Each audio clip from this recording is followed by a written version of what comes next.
Assalamualaikum. Sekarang kita lagi ada di kediaman Pak Abdul Hamid, Ketua Asosiasi Agribisnis Cabai Indonesia.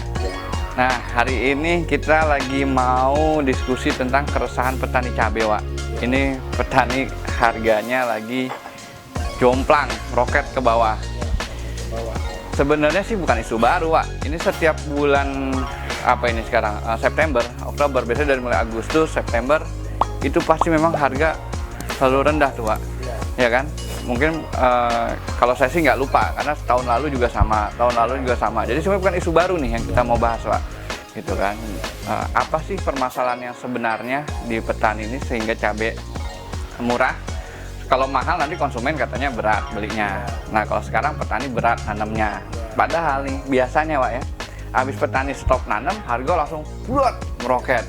Nah, di pandangan Aceh ini, Wak, pengalamannya nih, bagaimana sih, cerita sedikit lah, Pak, tentang bagaimana kita seharusnya mengantisipasi ini dari jauh-jauh hari, bukan dari setelah kejadian. Gitu, Pak. Pertama yang harus kita pahami adalah kejadian yang berulang-ulang. Nanamnya pasti yang gampang itu ada air. Kapan?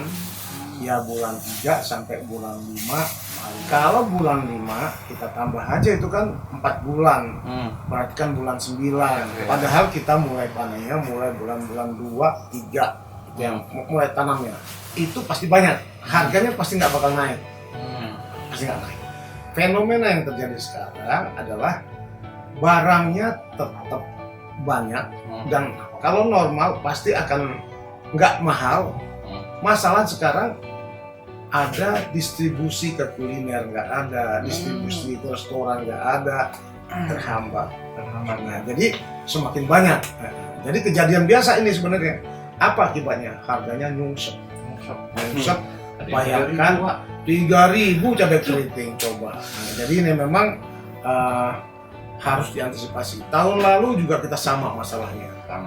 Cuma masalahnya itu murni karena lockdown, ya. Terutama pemerintah harus memahami ini kalau membuat program itu seperti apa. Nah, jadi seperti itu. Jadi memang ini kejadian yang berulang. Awalnya kenapa begini? Yang harus dibangun adalah di petaninya itu harus memahami crop management. Kalau kita lihat awal tahun ini harganya tinggi. Ya kan, harganya tinggi nih sampai dari bulan Januari, Februari, Maret. Ya, bahkan ada petani-petani kita daerah Cipanas itu dia mulai panen cabai keriting harga 40.000 bulan Desember sampai harga itu bulan 4, bulan 5. Ya. Bayangkan 5 bulan. Nah, kenapa masalahnya? Masalahnya di aspek budidaya. Nah, kalau kita lihat secara umum permasalahan di kita ini adalah aspek budidaya. Apa masalah budidayanya? Ya, nah, kita lihat air, penyakit. Di kawan-kawan ini lebih senang membeli kalau dengan petani cabai itu obatnya apa? Nah, pertamanya obatnya apa? Mestinya bukan begitu dia menanya. Bagaimana menanam yang baik? Nah, jadi menanam yang baik itu harus disiapkan aspek lahan dan tanaman. Nah, maka kita introduksi namanya dari kita Asosiasi Cabai ini, sehatkan lahan, sehatkan tanaman. Biasanya dan selalu terjadi mereka don't care about lahan. Yang penting mereka beli obat-obatan. Racun, ya. Nah, racun. Jadi itu permasalahan teman. Nah, di sini mestinya ada yang mengintervensi bagaimana kegagalan ini nggak gagal lagi gitu loh. Oke, berarti, Pak, kalau saya rangkum ya, cabai mahal itu karena kegagalan budidaya. Iya. Sehingga pada tadi yang teman-teman bisa jual cabai keriting 35 tuh, dampaknya itu. Sedangkan itu di tingkat petani yang tidak beruntung gagal karena tidak sehat tanamannya. Nah, di saat yang murah ini budidaya sedang kemarin itu mungkin air banyak apa segala macam, jadi banyak yang petani cabai budidaya, sehingga harganya sekarang lagi panen raya. Beberapa bulan lalu ada PPKM, serapannya jadi tidak maksimal gitu ya, Pak? Iya. Nah, ini ada yang menarik, Pak. Waktu dekat beberapa bulan ini, isu cabai impor. Apakah benar udah harganya murah ini karena ada cabai impor juga? Bahkan di video-video tertentu ada yang ngamuk nyalain pemerintah, seolah-olah gara-gara pemerintah impor harga cabai ini turun. Gimana, Pak, pandangannya? Jadi gini, kalau impor itu kita juga ada cek kawan-kawan dari kementerian baik pertanian maupun perdagangan. itu bukan impor yang fresh. Nah, impor yang fresh bukan. Nah, nggak mungkin itu. Memang ada peningkatan untuk olahan. Contoh, selama PPKM ini yang dijual banyak adalah mie. Ya, mie yang banyak. Fast food atau fast makanan food ya. yang daya Mie simpannya itu panjang. kalau kita lihat memang sedikit, berapa gram ya. Nah, tapi itu nggak ada cabai bubuknya itu dari luar, bukan dari kita. Jadi itu satu. Lantas sambal. Kalau orang-orang makan di pizza, ada kan sambal yang khusus. Oh iya. Seperti Tabasco atau apa Tabasco, seperti saya iya. bukan mereknya ya. Nah, jadi seperti itu yang meningkat. Itu meningkat dari yang impor, bukan fresh. Karena Kalau fresh kita nggak bakal kena tes daripada cili padinya Malaysia kah, atau dari Spanyol India. atau dari India, nggak kena. nggak kena ya kalau Tapi yang kalau untuk olahan seperti powder, kering, iya. ya. Dan saya setuju itu bukan fresh, Iya. itu memang keringan. Jadi dia tidak menggeser pasar Iya, petani yang nggak ada fresh. korelasinya ya. Nggak ada korelasinya. Dan cabai kita yang ACI dan teman-teman tanam ini emang diuntukkan industri atau fresh? Jadi gini, kalau kita mau ngomong ke industri ini kan dia harus efisien. Kalau dengan petani umum, adu head to head nggak bakal kena. Nggak bakal kena. Dia harus masuk pada petani yang mau efisien. Kalau petani mau efisien, harus memperbaiki crop management. Bagaimana dia pengapuran, bagaimana dia pasang pupuk kandang, itu harus step-stepnya nggak boleh salah. Apakah ada? Ada. Teman-teman kita udah mulai banyak yang mulai masuk ke. Apakah mereka untung? Untung. Mereka pada saat harga murah mereka tetap senyum, karena sudah fixed price dengan floating. Nah, jadi kalaupun harganya murah seperti berapa, nah ini satu pemahaman yang kadang-kadang keliru. Petani ditanya, saya BEP-nya 6-7 ribu per kilo. Nah, mereka ini perlu saya luruskan, mereka benar mungkin bisa 8.000 atau 9.000, tapi mereka nggak pernah hitung tenaga kerja mereka, anak mereka ngebantu, lantas itu uang yang dikeluarkan, padahal ada yang nggak dikeluarkan. Nah, jadi memang kita coba sama-sama mengatakan BEP petani itu sekitar 12-13 ribu. Jadi kalau seandainya petani itu nantinya kita kasih untung 30.000, ya jadi harga jual petani itu sekitar 18 ribuan lah. 18 ribu. Pasti 18 ribuan. Dengan panjangnya rantai, ibu-ibu kuliner membelinya itu ya sekitar 40 sampai 50. Cabai keriting. Semuanya relatif sama lah ya kita.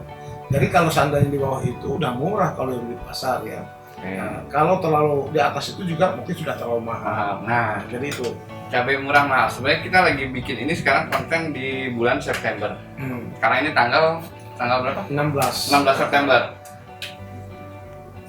Ini bukan ngeramal ya, Wak. Ini bukan ngeramal, tapi ini kan kita data statistik ya. Iya. Pasti nanti di bulan 12 akhir, Januari atau Februari pasti meroket lagi, Wak. Iya. Nah, itu, Wak. Itu yang bikin saya resah nih kalau terhadap saya sayang sama pemerintah. Iya. Tapi saya sedikit resah. Kenapa pemerintah hadir di saat harga cabai mahal? Iya. Benar, ngebela konsumen. Iya. Tapi pas lagi murah, Wak, pandangan uang. Iya. Sebagai ACI bisa nggak sih kita ngelobi pemerintah tuh pas lagi murah ikut juga dong turun tangan gitu? Iya. Jadi ini memang kesan petani secara umum.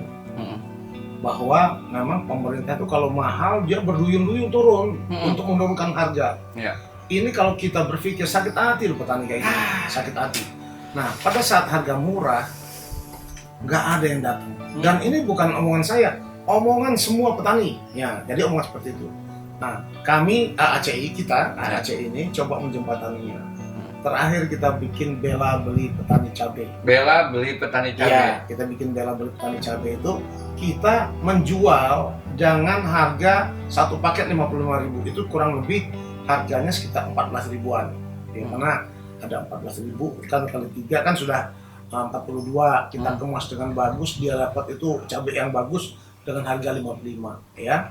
Kita membeli itu sekitar 12-13 ribu per petani. Ya, kita ada untung. Selamatkan BEP-nya petani ya. Mereka 4.000. nggak mungkin kalau kita beli 4.000. Lo kirim deh ke gue beli sekitar antara 12-13.000. Tapi syarat petani nggak boleh ngebohong. Ya. Kalau cabenya bagus ya bagus. Kalau jelek jangan dikasih karena kita mau kasih membuat image. Ya. Nah jadi memang kita AACI juga pengen jembatani bahwa pemerintah yang beli. Kementerian Pertanian, Kemenko banyak yang beli. Ya. Masyarakat membelinya. Bukan pemerintahnya, tapi pegawai-pegawai pemerintah yang membeli. Betul. Nah ini untuk mereda image bahwa pemerintah itu nggak memperhatikan dengan apa pada saat harga murah. Nah ini untuk menjembatani supaya kan AAC ini harus berdirinya seimbang. Di antara petani juga nggak boleh ditekan, konsumen juga harus semuanya dilindungi. Nah jadi kira-kira gitu. Terakhir Pak ya, berarti tadi untuk menghibur teman-teman cabai yang sedang murah nih Pak, apa sih harapan AACI kepada pemangku kebijakan atau bagaimana tindak lanjutnya AACI menyikapi harga cabai murah ini Pak? Apakah wait and see atau KUA sudah mengirimkan rekomendasi ke pemerintah untuk melakukan aksi atau AACI punya gerakan sendiri gitu Pak? Iya, kalau maunya kawan-kawan ini dia mau datang ke istana nih, mau datang demo, cuma kan kita nggak bagus lah mengatakan begitu ya, kita tahan, maka kita adakan pekan bela beli petani cabai ya waktu itu, supaya sebenarnya ada bantuan-bantuan daripada pemerintah yang rutin. Nah, pertama untuk pada petani ini harus efisien. Kuncinya efisien. Ya. Jadi harga murah pun dia tetap untung. Bagaimana? Perbaiki crop manajemennya. Ya. Nah, ini untuk para petani memang situ. Nah, untuk pemerintah yang pemangku ini harus memberikan space untuk memberikan skill up, peningkatan skillnya, improve skillnya, dibuatkan satu masif pelatihan. Pelatihan seperti apa? Kalau saya istilahnya itu harus ada PPM. Bukan PPL ya, PPM, pendamping petani maju. Jadi pemerintah harus coba membedah ulang. Pertama dari aspek crop manajemennya, kedua bagaimana mendorong daripada olahan. Olahan ya, step berikutnya membranding segala macam ya, pemasaran. Olahan. Contoh yang paling gampang sekarang ini kering. Tapi saya lihat pemerintah juga udah mulai banyak. Masih pengering yang bagus ya. Alat bantuannya. Lantas kita tahu cabai itu kalau harganya pasta itu kan diolah dari 1 kilo. Jadi skillnya sama rasionya. 1 kilo fresh jadi 1 kilogram pasta. Hanya penambahan garam. Nah harganya kalau udah harga di pasta kan sekitar 20 ribuan. Ya. Nah itu yang harus diperbanyak pada petani-petani. Bahkan mungkin lembaga-lembaga yang berkaitan dengan ini. Apakah itu BUMN, jadi bawah BUMN pangan, atau Bulog atau apa yang untuk ini kan ya, atau nanti yang ada namanya BPN, Badan Pangan Nasional, harus berpikirnya di sini. Ini menarik Pak ya, cuma karena waktunya kita terbatas hari ini, kita akan bikin lagi Pak ya. Mungkin ini kita hari ini menjawab keresahan petani masalah cabai murah, dan nanti ini sebenarnya udah mewakili nanti kalau cabai mahal supaya nggak kaget. Jadi kalau nanti pas murah nyetel ini, pas lagi mahal lihat ini lagi. Nanti kita lihat bulan Desember. Dari bulan Desember Januari ya. Gitu. Kalau kita berharap tidak ada yang dirugikan, artinya kita memprediksi mahal, kalaupun tidak mahal tapi tidak murah petaninya masih untung, kita berharapnya seperti itu Pak ya. Hari ini terima kasih Pak Abdul Hamid. Ini Pak Abdul Hamid nih minumannya Jos, Marki Jos. Jus asli ya. No water, no sugar. No sugar ya. Ini lokal Pak ya. Lokal. Nah, ini salah satu produk olahan yang dilakukan oleh Pak Abdul Hamid. Jadi terima kasih sekali lagi Pak Hamid ya. Assalamualaikum warahmatullahi wabarakatuh.